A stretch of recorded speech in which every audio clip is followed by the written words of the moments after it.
Hello, this is my non-spoiler review for Star Wars, or, well, I should say Rogue One, a Star Wars story. And my review is mixed.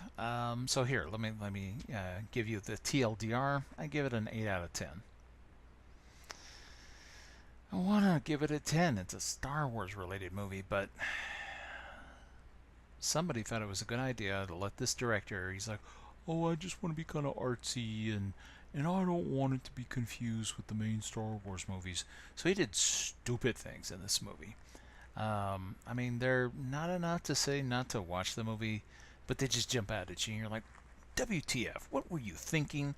Why did anyone let this idiot make these decisions? I'll give you an example. And this is indefensible. It's a Star Wars movie, and there's no crawl.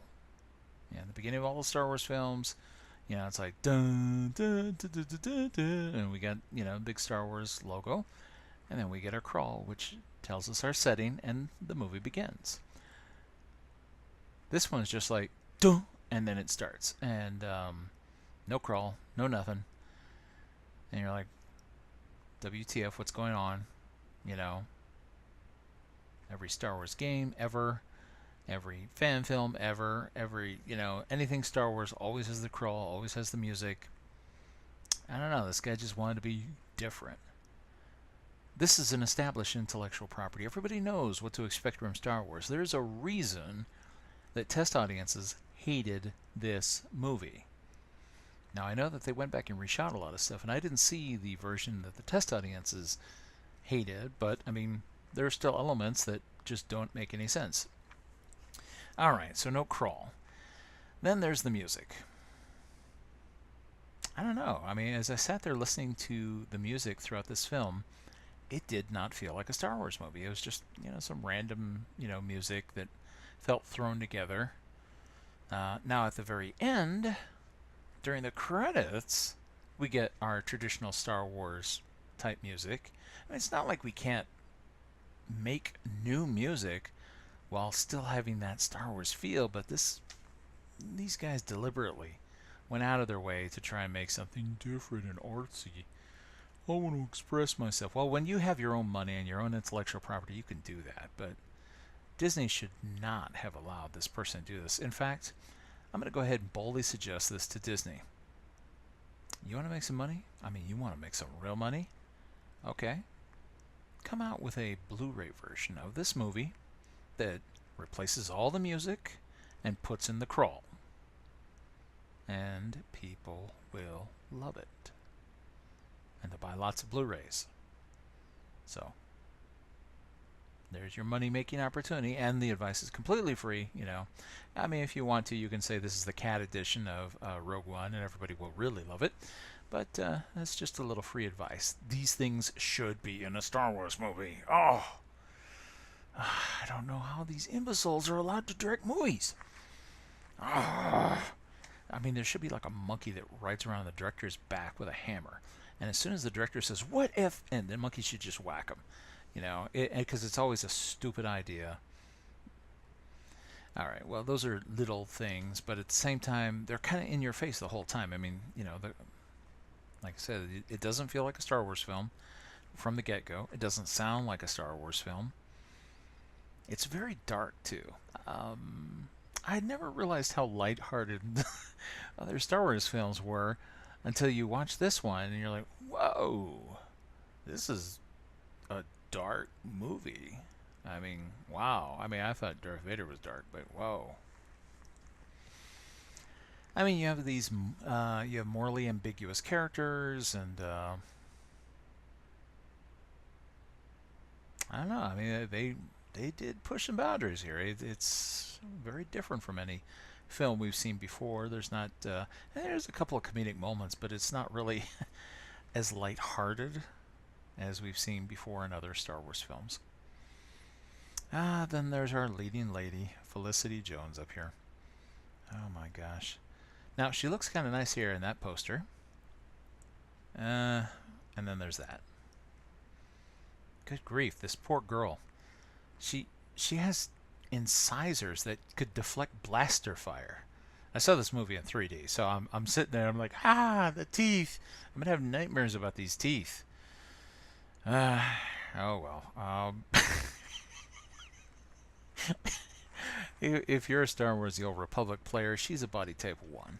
Um, so yeah.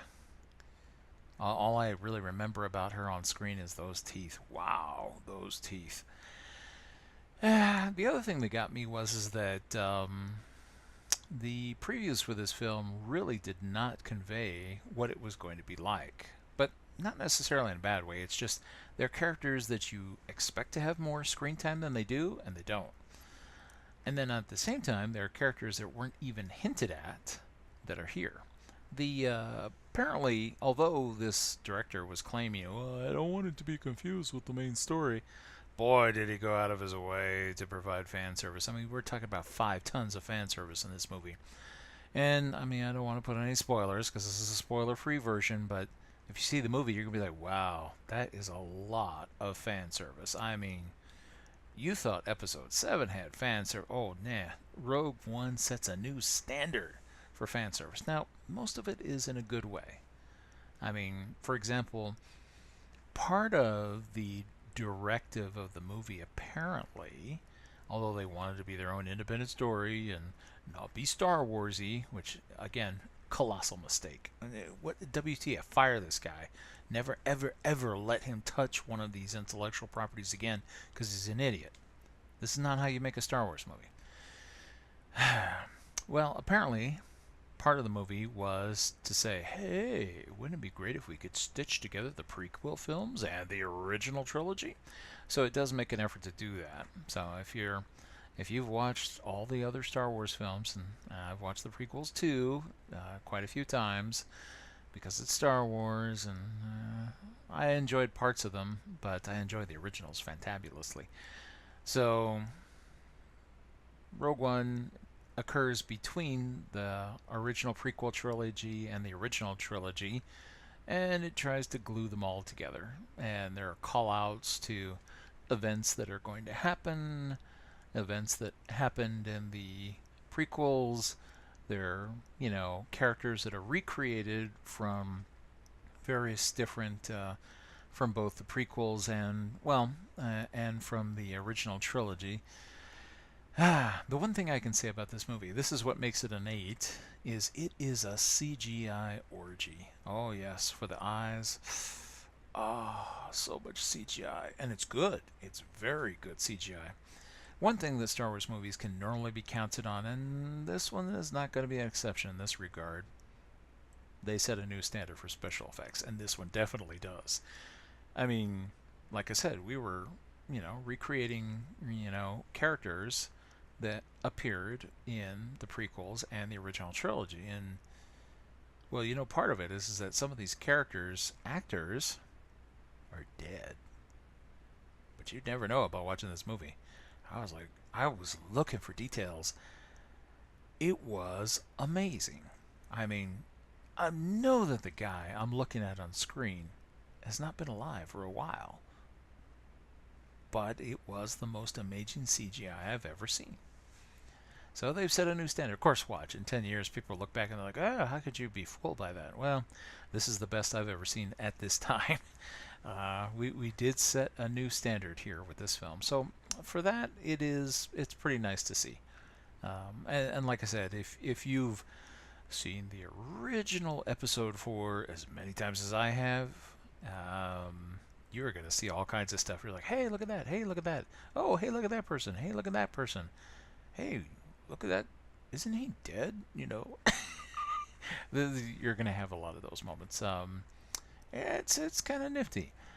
They also do a okay job as they're stitching things together to kind of explain how Episode 4 begins. But the sad part is that just as it's, coming to its grand finale, in the last 2 minutes of the film, they just kind of throw things out the window and make up some new kind of ending that doesn't make sense when looked at, where Episode 4 starts. And I was like, oh my gosh, did you even see the movie, you fool? Again, Monkey with the Hammer comes to mind, and he should be bashing the director in the head for going, what if? I mean, when you see this film, go back and watch episode 4, listen to that dialogue, and you'll realize that, the last 2 minutes of this movie are just a mistake. I don't know what they were thinking, but I mean, I just wish I could be in on one of these things where they're like, so what do you think? Being in the test audience. I'm like, dude, did you not see episode 4? Here, let me tell you why this is wrong. I don't know what to do. Oh well. So if we could fix the last 2 minutes of this film, put back the right music, stick in the crawl. Oh, and then there's other weird things in this movie. For some reason, I mean, we obviously have the Disney level budget here. I mean, this stuff is supposed to be, I mean, I think like Disney has like infinite amounts of cash to make anything they want, visual spectacular that should be, incredible. And then somebody cheaped out on the costumes for the rebels. Namely their helmets. And this was just like jarring to me. Every time the rebels were on the screen, they're wearing these helmets that look like they're like Vietnam era. I was like, American Vietnam era looking helmets. Like, what on earth?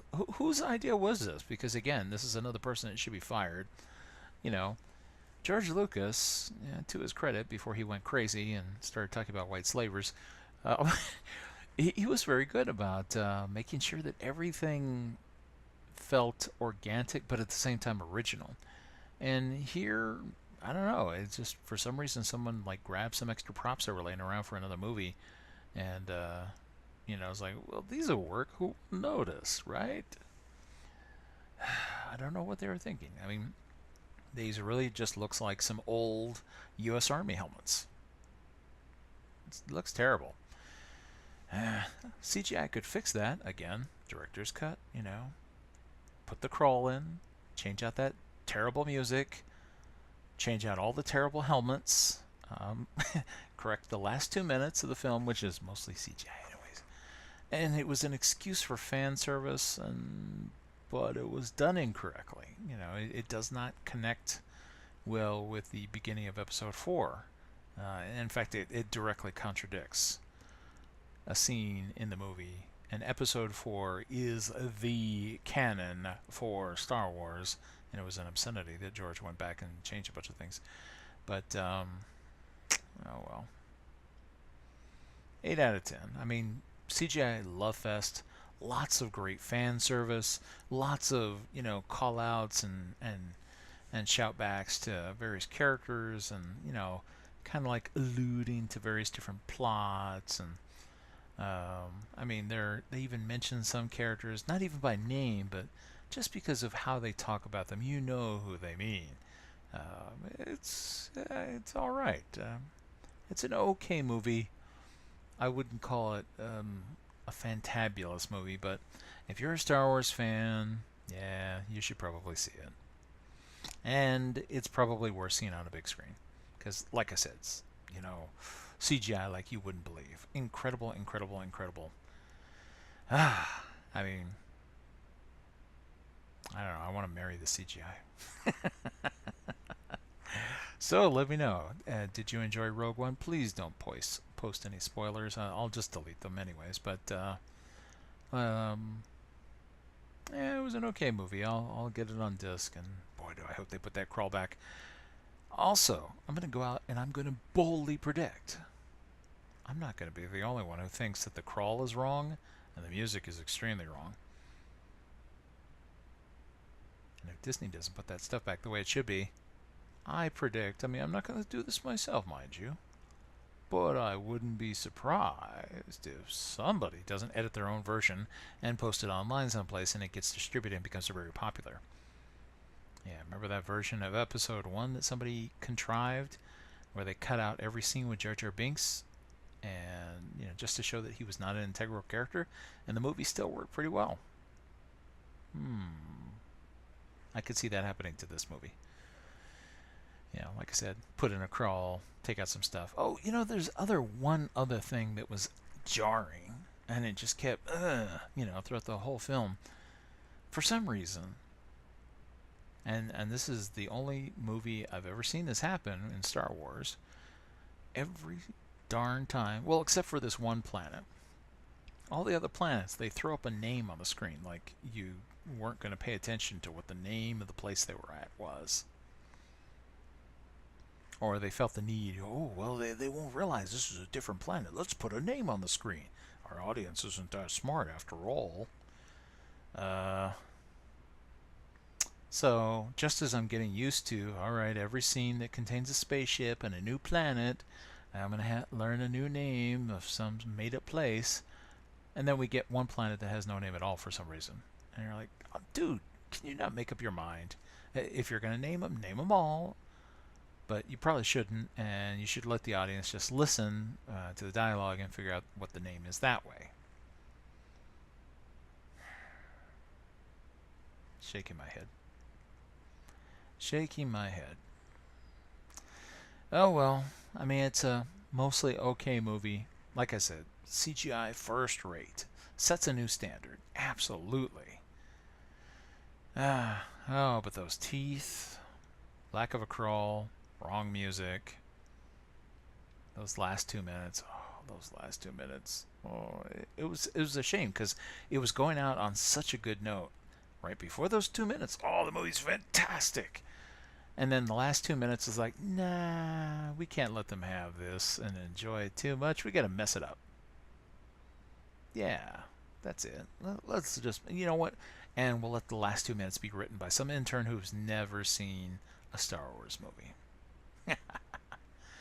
At least that's, I don't know. Who knows what happened, but something happened. It was wrong. Oh well, see you next time, and let me know. Did you enjoy the movie? Yeah. Feel less critical than me, or maybe more? See you next time.